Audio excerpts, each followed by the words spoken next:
Hello lovers, welcome back to another video of শ্রেষ্ঠ শ্রী বাসির ভিডিওতে আমরা কথা বলতে চলেছি খাদান মুভির অফিসিয়াল রিভিউ নিয়ে। তো মুভিটা আমি দেখে ফেললাম এবং এখন দেখার পর আমার এক্সপিরিয়েন্স, মুভিটির কোনো স্পয়লার ছাড়া আমি মুভির কিছু পজিটিভ দিক এবং নেগেটিভ দিক নিয়ে কথা বলতে চলেছি। তো চলুন ভিডিওটিকে শুরু করা যায়। সো প্রথম কথা, খাদান মুভিটির মধ্যে এত পরিমাণ কম বাজেটের মধ্যে এত বেশি কাজ করা হয়েছে, এই জিনিসটা আমার সব থেকে বেশি ভালো লেগেছে। প্রথম কথা, মেকার্সদের উপর প্রচুর চাপ পড়ে যায় যখন এরকম একটা মাস কমার্শিয়াল মুভি তৈরি করতে হবে, তার উপর তার মধ্যে এত কম বাজেটের মধ্যে তৈরি করতে হবে। মাত্র 6-7 কোটি টাকার মধ্যে কিন্তু এরকম একটা সিনেমা তৈরি করা হয়েছে, এটা সত্যি একটা অভাবনীয় একটা বিষয়। এবং এই অসম্ভবকে সম্ভব করেছে দেব এবং দেবের পুরো টিম। এটার জন্য একটা স্যালুট থাকতেছে তাদের প্রতি শ্রদ্ধা, কারণ এই খুব প্রচুর পরিশ্রম করা হয়েছে এই মুভিটার পিছনে। তো এখন কথা বলি এই মুভির সব থেকে পজিটিভ দিক নিয়ে। তো পজিটিভ দিকের মধ্যে সবার নাম্বার ওয়ানে যেটা থাকবে সেটা হচ্ছে দেব। অবভিয়াসলি দেব, কারণ দেবের এক্সপ্রেশন, দেবের অ্যাক্টিং স্কিল অনেক ইমপ্রুভ করেছে।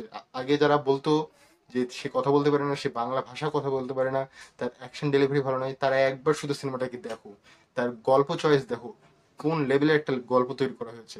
এই গল্পের পিছনে আমি একটু কথা বলতে চাই, ভিডিও শেষের দিকে সেই বিষয়টা থাকবে, তো ওটা একটু পরে কথা বলবো। এখন আমি সেকেন্ড পয়েন্ট নিয়ে কথা বলতে চাই, যেটা সব থেকে পজিটিভ, সেটা হচ্ছে এই মুভিতে প্রত্যেকটা অভিনয় শিল্পী সবাইকে একটু করে স্পেস দেওয়া হয়েছে, যতটুকুই দেওয়া হোক। যেহেতু এই সিনেমার একটা ডিউরেশন খুব কম, 2 ঘন্টা 17 মিনিটের, তার মধ্যে সবাইকে স্পেস দেওয়ার চেষ্টা করা হয়েছে। যদিও কিছু কিছু জায়গায় স্পেস যাদের দেওয়া হয়েছে, যেমন রোমান্টিক পোর্শনগুলো খুব কম, এই কিছু নেগেটিভ দিকও রয়েছে। তারপরেও আমি বলতে চাই যে সিনেমাটার মধ্যে যাকে দেখানো হোক না কেন, সবগুলো ক্যারেক্টারের একটা গুরুত্ব রয়েছে। এরকম না যে শুধু দেব ইজ ইম্পর্টেন্ট, বাকি ক্যারেক্টারদের ইম্পর্টেন্স রয়েছে। অনির্বাণ চক্রবর্তী বলি বা আমরা জনের যে ক্যারেক্টারটা সেটাও বলি, এই দুটো ক্যারেক্টারের মধ্যে কিন্তু একটা ইম্পর্টেন্স রয়েছে। তো এর পরবর্তী যে নাম্বার 3 যে পয়েন্ট, যেটা আমার সব থেকে বেশি ভালো লেগেছে, সেটা হচ্ছে ইমোশন প্লাস অ্যাক্টিং। এই দুটো জিনিস সব থেকে ভালো। এখন আপনি যদি লক্ষ্য করেন, এই যে ইমোশনটা আমার কোথায় কাজ করে, আমি যে কোনো মুভির ক্ষেত্রে বলি যে ইমোশনটা যদি টাচ করে তাহলে কিন্তু বেশ ভালো হয়। এই সিনেমার মধ্যে আমরা ইমোশন যেমনটা আমাদের কাজ করছে, প্লাস আমরা গল্পের মধ্যে পুরোপুরি ঢুকে যাচ্ছি, এই জিনিসটা সব থেকে ভালো লেগেছে। আপনার গল্প যত টানা টানা টানা চলছে, তার জন্য আপনার সবসময় আপনার স্ক্রিনের দিকে নজর রাখতেই হবে, কারণ যদি কোনো সময় আপনি স্ক্রিন থেকে নজর সরে যায়, আপনি একটা ভালো জিনিস মিস করে যাবেন। এরকম কিন্তু একটা ফিলিংস যেটা আমার টেক্কা দেখার সময় হয়েছিল। টেক্কা দেখার সময় যদি আমি একটু এদিক ওদিক হয়ে যাই, আপনি কিন্তু একটা কিছু মিস করবেন। দেব নিজেও বলেছিল মাত্র 10 মিনিট পর পর এক একটা করে থ্রিল আপনি পাবেন। এই খাদানের ক্ষেত্রেও যদি আমি বলি, পুরো মুভি টানা, কোনো বোরিং পার্টস নেই, যার কারণে আপনি গল্পের মধ্যে ঢুকে যাবেন এবং গল্পটা আপনাকে ভালো লাগবে, এটা মাস্ট। তো যারা যারা খাদান দেখছেন হলে গিয়ে, তাদের মধ্যে একটা কিউরিওসিটি থাকবে। এবং অ্যাকশন ডেলিভারি, প্রত্যেক 5-10 মিনিট পর পর যে অ্যাকশনগুলো হচ্ছে, অ্যাকশনগুলোর মধ্যে যে ডায়লগগুলো দিচ্ছে, সেগুলোতে মানুষ ছিটি মারতেছে, সিটি পড়তেছে। এই জিনিসটা কিন্তু আমরা সেই চ্যালেঞ্জ, পাগলু, তারপর হচ্ছে কোকাট 420, এই সময় যে দেব ছিল সেই দেবকে আমরা ফিরে পেয়েছি এই সিনেমাতে। এবং এটার জন্য মেকআপ আর্টিস্ট প্লাস অন্যান্য যাদেরকে দেখানো হয়েছে, কারণ বাবাদেব ছেলেদেব দেবকে আলাদা করে দেখানো হচ্ছে, মনে হচ্ছে দুজনে আলাদা মানুষ। তারপর যিশু সেনগুপ্তর যে লুকটা, আগের লুক প্লাস প্রেজেন্ট লুক, এই দুটো লুকের মধ্যেও দেখবেন যে অনেক ডিফারেন্স লক্ষ্য করা যাবে। এবং এমনকি আপনার হচ্ছে বরখা এবং স্নেহা, এই দুজনের যে আগের লুক প্রেজেন্ট লুক দুটার মধ্যে কিন্তু তফাৎ রয়েছে, এবং মেকআপ আর্টিস্টও খুব ভালো কাজ করেছে। এর পরবর্তীতে আরো যদি পজিটিভ দিকের কথা বলি, একটা হচ্ছে স্টোরি নিয়ে তো বললামই। তো স্টোরির মধ্যে এখন আমি এটা নিয়ে বলতে চাচ্ছি, স্টোরির যে দিকটা যেটা নিয়ে আমি বলতে চাচ্ছিলাম, যে স্টোরিটার মধ্যে দেখবেন না, মানে দেখবেন একটা অন্যরকম একটা স্টোরি তৈরি করা হয়েছে। এরকম না যে একজন বা দুজন মিলে এই গল্পটাকে তৈরি করেছে, পুরো একটা টিম কাজ করেছে অনেক দিন ধরে। সেই লকডাউনের টাইম থেকে দেব এবং ডিরেক্টর সুজিত দত্ত দুজনে কিন্তু বসে বসে অনেকদিন ধরে ভেবেছে।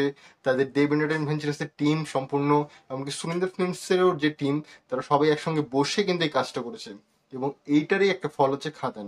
আমরা যখন আজকাল ডিসি সিনেমা দেখি বা মার্ভেলের সিনেমা দেখি, সেসবের যে গল্পগুলো থাকে খুব ইউনিক গল্প হয়। এবং এমনকি এরকম না যে তারা একজন দুজন বা ডিরেক্টর একাই গল্পটা তৈরি করে, পুরো একটা টিম থাকে, যার ফলে আমরা মার্ভেলকে দেখি যে গল্পগুলো দারুণ হয়। এবং সেই জায়গাতেই কিন্তু খাদানের এই গল্পটা সত্যি বলতে দারুণ ছিল, দারুণ। আমি একবার দেখার পর আমি আরেকবার চেষ্টা করবো দেখার জন্য, এরকম একটা ফিলিংস কিন্তু আপনাকে দিবেই।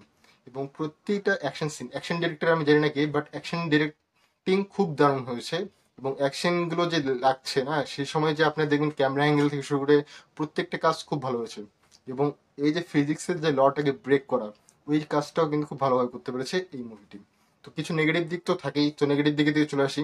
তো ফার্স্ট অফ অল যে নেগেটিভ দিকটা আমাকে লেগেছে সেটার মধ্যে হচ্ছে রোমান্টিক যে পোর্শনগুলো, সেই পোর্শনগুলো একদমই কাজ করছে না, ওয়ার্ক করেনি। কারণ ফার্স্ট অফ অল আমি বারখা এবং দেবের যে বাবা দেবের যে রোমান্টিক পোর্শনটা, সেখানে আপনি দেখবেন যে বিয়ে হচ্ছে, তারপর বিভিন্ন দিক যে রয়েছে সেসব দিকে কখনোই খুব টানা হয়ে গেছে, একটু আর একটু স্পেস দেওয়া দরকার ছিল। এছাড়াও আপনার যে ছেলেদেব ছেলেদেব এবং হচ্ছে এখানে যে ইথিকা পল রয়েছে, ইথিকা পলে যে রোমান্টিক পোর্শনটা, তাদের যে কেমিস্ট্রিটা, সেটাও ঠিকঠাকভাবে ওয়ার্ক করেনি। কারণ গল্প খুব টানা চলে গেছে, বেশি লেট করা হয়নি। একটু যদি স্পেস দেওয়া হতো এই গল্পগুলোর মধ্যে, বেসিক্যালি আপনার রোমান্টিক পোর্শনটা, তাহলে কিন্তু আরো একটা ভালো কিছু আমরা পেতাম। হয়তোবা একটু ডিউরেশনটা বেড়ে যেত, হয়তোবা 2 ঘন্টা 30 মিনিট চলে যেত, তাহলে কিন্তু আরো ভালো হতো। এবং প্রথম দিকে যে গল্পটা আমরা শ্যাম মাহাতোর যে গল্পটা, সেই গল্পটা কিন্তু আরো বেস্ট হতে পারে। তো লাস্টে একটা কথা বলবো যে খাদান 2 কি আসতে পারে। তো ফার্স্ট অফ অল আমার মনে হয় না খাদান 2 নিয়ে কোনো কাজ করা হয়েছে, কারণ আমরা খাদান যখন তৈরি হচ্ছিল তখনই অনেকে ভাবছিলাম যে হয়তো কোনো একটা বড় ভিলেনকে দেখানো হবে। এমনকি আরিত্রাস জ্ঞান নিজেও বলেছিল যে আহ, একটা বোম্বের একটা পার্ট বা এরকম একটা ক্যামিও কিন্তু থাকতে চলেছে, কিন্তু সেরকম কিন্তু নয়। তো আমার মনে হয় যে খাদান 2 নিয়ে কখনোই মেকার্সরা এখন বর্তমানে গল্প তৈরি করেনি, হয়তোবা ফিউচারে যদি হয়। যেমন আমরা স্ত্রীর ক্ষেত্রে দেখেছি, স্ত্রীর ক্ষেত্রে স্ত্রী ওয়ার্ক করার পর অনেকদিন পর স্ত্রী 2 নিয়ে কাজ রয়েছে, এমনকি তারা একটা ইউনিভার্স তৈরি করে ফেলেছে। তো দেখা যাক বাংলাতেও এরকম হয় কিনা। যদি খাদান ভালো ওয়ার্ক করে এবং মানুষের মধ্যে যদি ভালো একটা এক্সাইটমেন্ট থাকে, তাহলে খাদান 2 এরকম গল্প কিন্তু পরবর্তীতে আসতে পারে। কারণ খাদানের ফার্স্ট পার্টের যে গল্প, এটা কিন্তু খুব স্ট্রং এবং অনেক কিছু কিন্তু এখান থেকে তৈরি হতে পারে। তো দেখা যাক ইন ফিউচার কি হয়। তো আমার তো মুভিটা ভালো লেগেছে, আপনাদের কেমন লেগেছে অবশ্যই কমেন্ট বক্সে জানেন। বাই ফ্রেন্ডস, দেখা হচ্ছে।